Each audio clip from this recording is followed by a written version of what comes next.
Mesdames et messieurs, bonjour et bienvenue à une nouvelle édition de Midi Pile, dossier sport. Et on commence avec les entraînements de la sélection égyptienne de football qui participe à la CAN 2017 qui se tient actuellement au Gabon.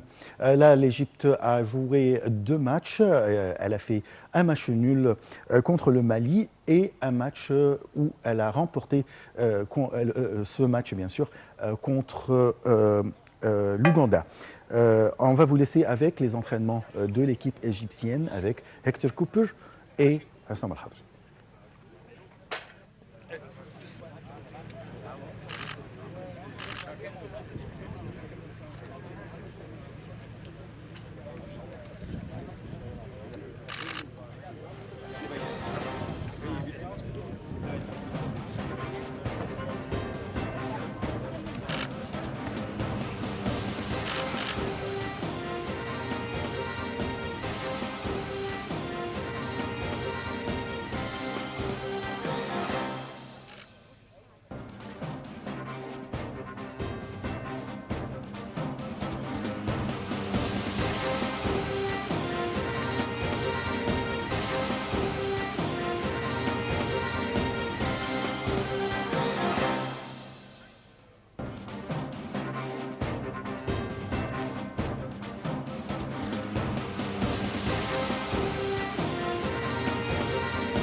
O continuar con algunas cosas que hemos hecho bien durante el partido.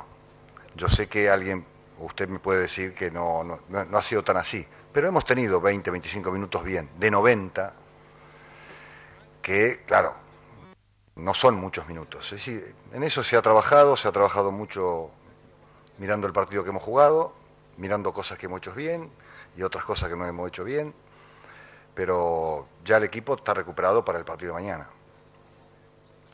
Le match précédent et voir où étaient les erreurs commises. Donc ils essaieront d'améliorer ces erreurs. اكيد كل حاجه فيها حته منافسه وفيها حته ضغط وكل شيء، بس الحمد لله ده حاجه بتيجي من عند ربنا سبحانه وتعالى، ان الواحد بيبقى واثق وثقه من عند ربنا سبحانه وتعالى. احنا موجودين، احنا الثلاثه هنا لمصلحه منتخب مصر. الاصابات دي بتاعت ربنا سبحانه وتعالى، بس اي حد يبقى موجود في ال 23 لعيب اللي موجودين بيقدر بيقوم بالمسؤوليه، لان معروف ان طالما في 23 لعيب بيبقى اكيد هم دول احسن 23 لعيب على اعلى مستوى، كله بيبقى زي بعضه. بيبقى في الجهاز الفني، بيبقى راجل مدير فني هو هو اللي بياخد القرار ان مين يبقى موجود مين مش موجود. بس دي ما بتعملش تحت ضغط اي حاجه، إن كان ليا او لاي لاعب من اللاعيبه اللي موجودين. Voilà, c'était des extraits des entraînements de l'équipe ou bien de la sélection égyptienne de football. Là, comment pouvons-nous évaluer le niveau de l'équipe égyptienne de football durant cette CAN? Nous avons le plaisir d'avoir au bout du fil M. Hazem El-Eskandarani. Vous êtes analyste sportif. Bonjour. Bonjour Ashraf et bonjour les téléspectateurs. Très bien. Alors, dites-moi comment vous pouvez évaluer le niveau de cette équipe, surtout que on sait très bien que l'Égypte a réalisé un record de remporter 7 fois ce tournoi, ou bien cette CAN. Est-ce que cette fois-ci, on est sur la bonne voie jusqu'à maintenant? D'après la performance que je vois bien jusqu'à présent, je vois que notre sélectionneur, Hector Cooper, il connaît bien son équipe. C'est vrai qu'il n'a rien promis. Hein. Au départ, il a dit non, je ne peux pas promettre le championnat cette année, la CAN. Mais effectivement, je vois que du côté tactique, il a la conscience, il connaît bien ses adversaires, il connaît bien leurs points faibles, leurs points forts. Il utilise bien les dons qu'il possède dans son équipe. Les joueurs, on voit Salah à l'avant, il est très très fort. Il arrive bien à mettre chacun dans sa place, dans le plan. Et il a réussi à éliminer vraiment les dangers du côté de la défense. C'est vrai qu'il met en considération la différence de la performance à cause du côté physique. On a vu face au Mali, les Maliens, ils étaient grande taille, trop rapides, et ils se connaissent bien, ils jouent harmonieusement. Mais il a réussi vraiment à fermer tous les chemins devant les Maliens, et il a réussi à gagner un point. Et finalement, face à l'Ouganda, c'était vraiment un exploit. Ils ont fait un très bon match, ils ont montré vraiment leurs dents. Vous êtes optimiste concernant le match de mercredi contre le Ghana, et on sait très bien que le Ghana, c'est l'une des équipes les plus fortes, non seulement en Afrique, mais au monde quand même. Ça, c'est vrai. Et effectivement, je vois que les Ghanéens, après leur défaite face à notre équipe 2-0 la dernière fois, pendant le dernier match, ils vont être très vigilants, malgré le fait qu'ils ont déjà 6 points, ils sont qualifiés déjà, mais ils doivent mettre en considération quand même la force de l'équipe égyptienne et l'harmonie qui augmente d'un match à l'autre entre nos joueurs. Et justement, je mets plusieurs lignes, je trace plusieurs lignes sous la conscience tactique de Cooper. Je vous remercie beaucoup, Monsieur Hazem El-Eskandarani. Vous êtes analyste sportif. Hazem a expliqué quand même jusqu'à maintenant le niveau, son avis sur le niveau de l'équipe égyptienne actuellement, et on verra. On aura sûrement d'autres interviews avec lui concernant les matchs, les nouveaux matchs ou les prochains matchs. Là, on va parler d'une star, peut-être d'un phénomène égyptien. C'est Hassam El-Hadari, le gardien de but. Pour lui, c'est son 7e championnat, ou bien sa 7e CAN, avec des records et des records. Ce joueur, ce gardien de but de 44 ans, qui a défendu le but égyptien pendant non seulement des CAN, mais dans beaucoup de championnats où l'Égypte a participé. Cette grande star a marqué son nom dans l'histoire du football égyptien. Regardons ce reportage signé Nabil Chouach.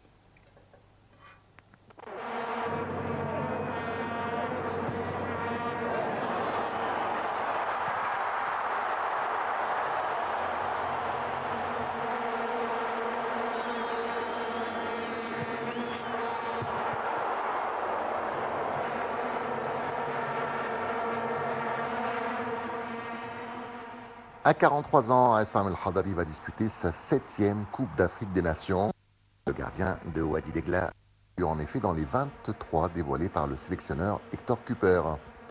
Il égalera au Gabon le record de l'Ivoirien Alain Gouanémé, mais restera à une longueur de son compatriote Ahmad Hassan. Al-Hadari a au passage remporté 4 CAN en 1998, en 2006, en 2008 et en 2010, soit autant que le Ghana et le Cameroun. Il a également été élu meilleur gardien dans chacun de ces tournois, sauf en 1998. El-Hadari, l'un des gardiens qui ont écrit et continuent d'écrire la plus belle page de l'histoire du football d'Égypte. Absent après quelques mois d'absence dans les filets des pharaons, Hassam El-Hadari a fait son retour. Il fêtera ce 15 janvier ses 43 bougies. Le vétéran égyptien vise aussi à devenir le plus vieux joueur à disputer une Coupe du Monde en apparaissant lors du tournoi 2018 en Russie. El-Hadari aura 45 ans cette année-là, éclipsant le détenteur du record, le gardien colombien Farid Mondragon, qui avait 43 ans quand il a joué au Brésil en 2014. « Je vais me battre pour atteindre la Coupe du Monde », a déclaré El-Hadari. « Je ne me soucie pas de mon âge, je suis en forme comme je l'étais à 20 ans. » El-Hadari a gagné sa 144e sélection avec l'Égypte lors de sa victoire 2-0 sur la Tanzanie le 4 juin dernier, dans ce qui était son premier match international depuis 2014. Il est devenu le deuxième joueur le plus âgé en Afrique à faire partie d'une équipe nationale, derrière Kersté Apou de l'île Maurice, qui a joué alors qu'il était âgé de 43 ans et 361 jours. Il est temps pour moi de jouer en Coupe du Monde, voilà ce que je me dis chaque matin et avant chaque séance d'entraînement, a déclaré Hassam El-Hadari. L'entraîneur des gardiens de l'Égypte, Ahmed Neghi, croit qu'El-Hadari a une bonne chance de transformer son rêve en réalité. Hassam n'était pas sur notre liste de joueurs retenus pour la sélection nationale, mais la forme qu'il a affichée avec son club de Wadi Degla nous a obligés à l'appeler, a-t-il déclaré. C'est l'un des gardiens les plus importants en Égypte et en Afrique, et je pense qu'il peut jouer jusqu'à l'âge de 50 ans, a-t-il souligné.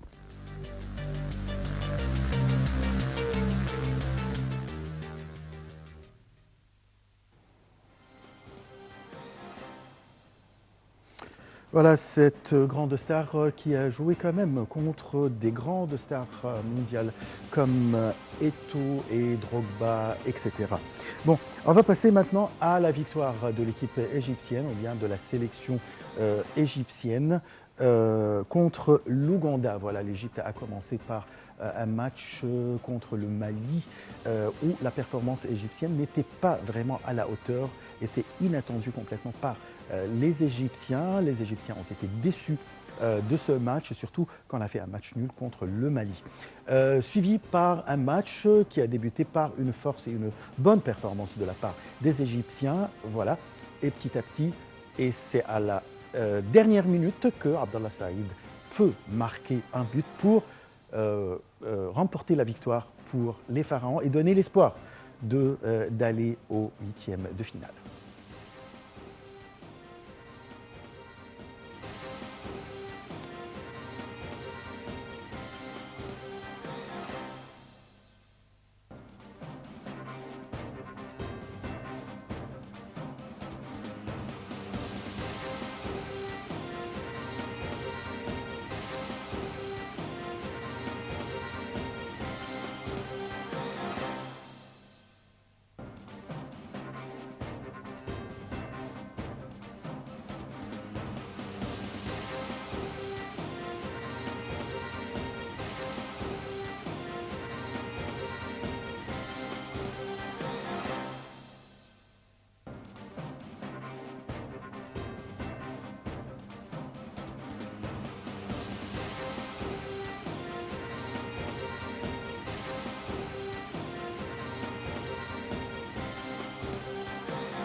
Voilà, c'était des extraits concernant le match qui a opposé l'Égypte et l'Ouganda. Ce match qui a fini par le résultat de 1-0 en faveur de l'Égypte et qui donne l'espoir à l'Égypte d'aller au huitième de finale. Ce qu'on va savoir le mercredi avec le match Égypte contre le Ghana.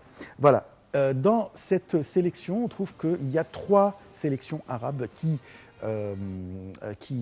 participent à cette CAN, la Tunisie, l'Algérie et l'Égypte. Malheureusement, on sera obligé de choisir entre ou bien d'avoir une des 2 équipes, la Tunisie ou bien l'Algérie, qui jouent dans un même groupe.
Voilà, c'était des extraits de quelques matchs qui ont été remportés par la sélection égyptienne ces derniers temps. Et bien sûr, les 2 stars, ou bien les 2 héros de l'équipe égyptienne, nous avons Mohamed Salah et Abdallah Saïd, qui se sont partagés les buts dans presque tous les matchs. Maintenant, on va changer un peu, on va parler des supporters, des différents partout dans le monde. Il y a qui soutiennent bien sûr ces supporters qui soutiennent leurs équipes soit sur le terrain, soit dans les rues, mais aussi sur Internet avec des pages sur les Facebook par exemple, ou bien tout ce qui est Internet. Regardons ce reportage signé Nabil Choubach. Quel est le club le plus populaire du monde ? Avec plus de 100 millions de fans, le club du FC Barcelone peut se targuer d'être la formation sportive la plus populaire du monde sur les réseaux sociaux, juste devant le Real de Madrid et loin devant les autres. En plus de leur classement des équipes les plus riches du monde, ou du moins celles qui valent le plus cher, le magazine américain Forbes a établi le classement des équipes les plus populaires sur les réseaux sociaux. Et cette fois, le Real, désigné club le plus cher du monde pour la 3e année consécutive, doit laisser le leadership à son éternel rival, le FC Barcelone. Fort de 100,9 millions de fans, dont 85,4 millions sur Facebook et 15,5 millions sur Twitter, le Barça est en effet le club le plus suivi sur les réseaux sociaux. Mais le Real Madrid n'est pas loin, puisqu'il suit avec 99,8 millions de suiveurs, dont 83,3 millions sur Facebook et 16,5 sur Twitter. Et c'est peu dire que le trou est fait avec la concurrence, puisque le 3e, Manchester United, n'affiche que 70,9 millions de fans au compteur, dont 65,4 millions sur Facebook et 5,5 millions sur Twitter. Les équipes de foot trustent les 8 premières places du classement, avec notamment Chelsea et Arsenal en 4e et 5e position, avec respectivement 48,7 et 39 millions de fans. En 6e position, on trouve le Bayern de Munich avec 33 millions de followers, à 30,7 millions sur Facebook et 2,2 millions sur Twitter. Le Bayern qui est de loin le club allemand le plus populaire. Il est suivi en 7e position d'un autre club anglais, le 4e du top 10, les Reds de Liverpool, qui comptabilise 30,3 millions de followers. En numéro 8, l'AC Milan, malgré ses résultats mitigés sur le terrain, totalise plus de 27 millions de followers, 24,4 millions sur Facebook et 2,7 millions sur Twitter. Avec sa 9e place et 25,6 millions de fans, l'équipe de basket des Lakers de Los Angeles est la seule équipe hors football du top 10. Pour fermer ce top 10, on trouve le Paris Saint-Germain. Le club de la capitale française peut en effet se targuer de 19,9 millions de fans sur Facebook et 2,3 millions sur Twitter, soit un total de 22,2 millions de followers.